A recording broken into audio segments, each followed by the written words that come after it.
안녕하십니까. 지난 강의까지는 데이터 언더스탠딩이라는 주제로 주어진 데이터를 요약하고 또 시각적으로 표현해 보는 법에 대해서 배워봤습니다. 이번 강의에서는 기계학습과 기업 내 의사결정이라는 주제를 다뤄보도록 하겠습니다. 지금까지의 강의는 데이터 분석의 주요 기술 중 데이터의 특성과 모양을 요약하거나 시각적 분석을 통해 변속한 관계를 확인하는 것에 관한 내용이었습니다.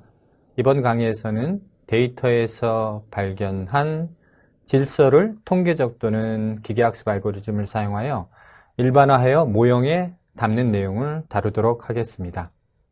기계학습은 기본적으로 Decision Making Technology, 의사결정 기술입니다. 계통학적으로 이야기하자면 기계학습은 인공지능의 한 분야로 알고리즘에 아주 제한된 지시와 데이터를 제공하여 통계적 학습을 통해 발견한 패턴을 의사결정에 활용하는 기술입니다. 여기서 제한적 지시라는 것은 우리가 과거에 프로그래밍을 할 때 문제 해결 과정 또는 구체적 작업 절차를 언어적 형태로 기술하고 정의할 수 있었던 것, 즉 코디파이 가능한 것을 기계가 지치지 않고 빠르게 하도록 했다면 지금은 우리가 언어로 기술하기 굉장히 힘들어했던 것을 충분한 예제를 제시한 후 기계가 귀납적 추론을 통해 학습하도록 하는 방식으로 기계학습이 작동한다고 이야기할 수 있습니다. 폴라니의 역설이라는 개념이 있는데요. 폴라니의 역설은 우리가 할 줄은 아는데 어떻게 하는지 말을 못하는 상황을 지칭합니다. 주로 인간의 인식 능력들, 예를 들면 사진 속에서 자기 얼굴을 찾고 음성을 인식하는 것들이 우리가 어려움 없이 곧잘 해내지만 어떻게 하는지는 말로 잘 설명 못하는 대표적인 예제들이라고 할 수 있겠습니다. 또한 기계학습 알고리즘은 모형의 내부 작동 방식이, 즉 기계가 학습한 패턴이 사람의 직관적 해석이 가능한지의 여부에 따라 화이트박스와 블랙박스로 구분하고 있습니다. 이번에는 화이트박스와 블랙박스의 차이점을 대표적인 화이트박스 알고리즘인 디시전 트리와 대표적인 블랙박스 알고리즘인 랜덤 포레스트를 통해서 살펴보도록 하겠습니다. 디시전 트리는 기본적으로 스무고개처럼 연속된 질문을 통해서 정답을 찾아가는 방법입니다. 예를 들면 우리가 어떤 특정인이 군인 여부인지를 yes, no로 결정하기 위해서 먼저 남자입니까? 질문을 하고 예, 그렇다면 20세 이상, 25세 이하입니까? 예. 머리가 짧습니까? 예. 그럼 최종적으로 군인이라 라고 답변을 내리는 방식으로 작동을 하는 것이고요.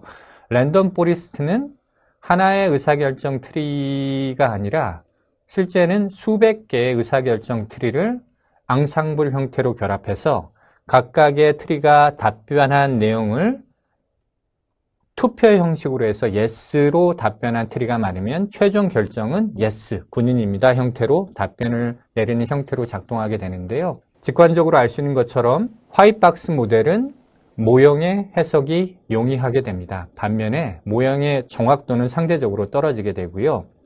랜덤 포레스트 같은 블랙박스 모형은 모형의 정확도는 굉장히 높은 반면에 구체적인 최종 결정에 이르게 된 그 과정이 굉장히 복잡한 방식으로 작동하기 때문에 왜 이런 결정을 내렸는지 모형을 해석하기가 좀 어렵다, 이렇게 이해하시면 되겠습니다. 이번에는 자기가 풀어야 하는 문제가 예측의 문제인지 또는 설명의 문제인지에 따라서 어떻게 알고리즘을 선택해야 되는지에 대해서 이야기 나눠보도록 하겠습니다. 기본적으로 의사결정의 빈도가 굉장히 잦은 문제들이 기업 내 존재해 왔었습니다. 기존까지는 의사결정의 비용 때문에 아예 의사결정을 못하던 것이 기계학습 기술의 발전으로 의사결정 비용이 굉장히 떨어졌고 그 결과 과거에 의사결정할 엄두를 못 내던 것들을 기계학습 알고리즘을 통해서 의사결정의 자동화를 통해서 개인화 광고라든지 맞춤형 상품을 추천한다든지 하는 일들이 가능해진 것이고요.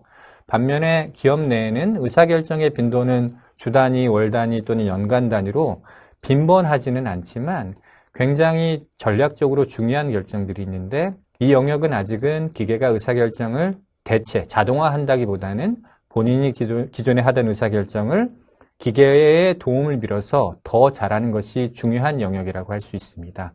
따라서 자기가 하려고 하는 것이 의사결정에 자동하고 예측의 정확도가 중요하다면 블랙박스 형태의 알고리즘을 선택하는 것이 중요하겠고, 그렇지 않고 본인의 의사결정을 더 잘하기 위해서 주어진 데이터 또는 문제 영역 속에 미처 발견하지 못했던 패턴을 인식하고 해당 패턴을 통해서 더 좋은 설명을 제공하는 것이 중요하다면 보다 투명한 알고리즘을 선택하는 것이 중요하겠습니다.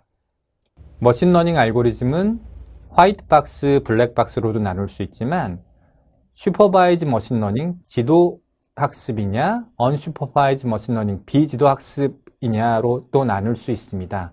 하지만 최근에 기업 내에서 상용화를 통해서 세상의 주목을 받고 기업 내 상업적 성과가 나오고 있는 대부분의 기술들은 지도 기계학습에 기반하고 있습니다. 지도 기계학습은 기본적으로 우리가 예측하거나 설명하고 싶은 문제, Y에 대해서 정답을 알고 있는 데이터가 충분히 있는 경우 X와 Y 간의 관계, 그 매핑을 찾는 작업이라고 할 수 있고요.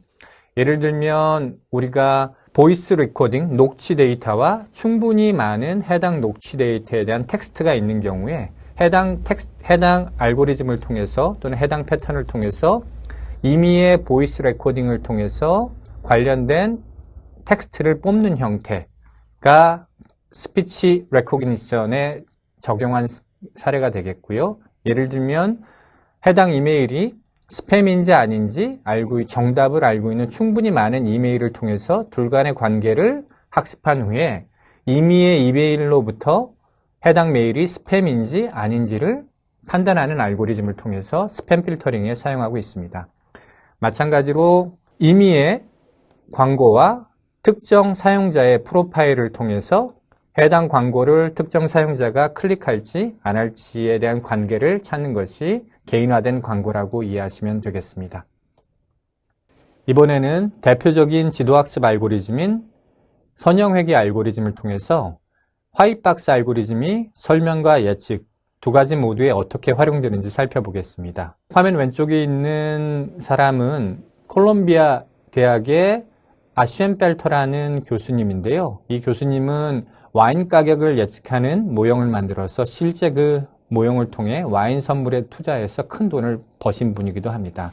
이분은 복잡한 알고리즘을 사용하지 않고 선형회귀 알고리즘을 통해서 세 가지 변수, 와인 수확 전해해 강수량, 그리고 해당 연도의 강수량, 그리고 와인 수확한 연도의 평균 온도만 가지고 와인 가격을 예측하는 알고리즘을 만들었고요. 실제 선형회귀 방정식이 다음과 같습니다. 와인의 가격은 평균 12달러에서 시작을 하고 겨울철 강수량이 높을수록 와인 가격이 올라가고 평균 온도가 높을수록 와인 가격이 올라가고 반면에 해당 연도의 강수량이 높으면 와인 가격이 떨어진다는 단순한 모형을 만들었고요. 화이트박스 알고리즘 경우에 제가 설명 예측 두 가지 다 활용 가능하다고 했는데 예를 들면 올해의 X값을 알면 Y값을 모른다고 할지라도 방정식에 넣으면 와인 가격을 예측하는 것이 가능하고요.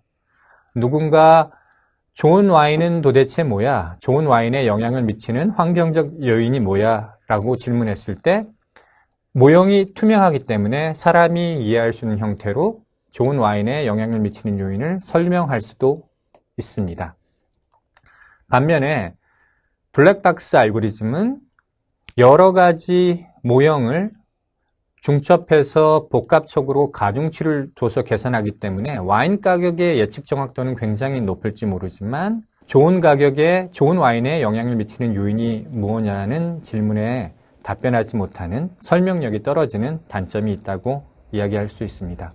이번에는 모형의 해석력이 왜 중요한지 한번 이야기를 나눠보겠습니다. 오른쪽 상단에 있는 그림은 머신러닝 알고리즘의 정확도와 해석력에 따라 알고리즘을 플라팅한 장표인데요. 보시는 것처럼 선형회귀 방정식이나 의사결정 트리는 모형의 해석력은 높지만 정확도는 상대적으로 떨어지는 걸로 나옵니다. 반면에 랜덤 포리스트나 신경망 같은 알고리즘은 정확도는 높은 반면에 모형의 해석력은 떨어지게 나오는데요. 예를 들어서 저희가 은행에서 대출 심사를 하는데 알고리즘을 통해서 대출 심사 여부를 결정하는 알고리즘을 만든다고 해보겠습니다. 예를 들면 좌측에 있는 것처럼 선형적인 모형을 통해서 대출 총액이 높고 수입이 적은 사람은 대출을 거부하고 수입이 높고 상대적으로 대출 총액이 낮은 사람은 대출 심사에서 승인을 한다고 했을 때, 예를 들어 제 수입이 여기에 위치한다고 했을 때 저는 대출을 승인받게 되겠죠. 반면에 은행에서 대출의 부실률을 낮추기 위한 용도로 굉장히 복잡한 SVM이라는 알고리즘을 썼다고 해보겠습니다. SVM은 클래시피케이션 알고리즘 중에 하나인데 분류하는 규칙을 이렇게 비선형적인 방식을 통해서 분류 규칙을 찾는 모델인데요. 저 같은 경우에는 새로운 모델에서는 대출 심사를 거부받게 됩니다. 하지만 저랑 동일한 수입이지만 대출 총액은 오히려 더 높은 사람은 승인을 받게 되는 아이러니가 발생하는데, 이 경우 대출을 거부받은 사람이 실제 대출에 사용된 알고리즘의 투명성을 요구하는 경우에 소송의 문제로 불거질 수도 있을 것 같습니다. 그래서 주어진 문제를 해결하는 데 있어서 정확함이 중요한지 아니면 모형의 투명성을 통해서 올바른 결정을 내리는 것이 중요한지에 따라서 역시 해석력이 높고 간단한 모형을 쓰느냐 아니면 예측 정확도를 높이기 위해서 해석력과 설득력이 떨어지는 알고리즘을 쓰느냐 역시 구분될 수 있겠습니다. 지금까지 기계학습 알고리즘의 주요 개념과 통계적 분석 방법과 머신러닝적 분석 방법의 차이점을 살펴보았습니다. 다음 강의에서는 선형회귀 분석 알고리즘과 의사결정 트리 알고리즘을 함께 살펴보도록 하겠습니다.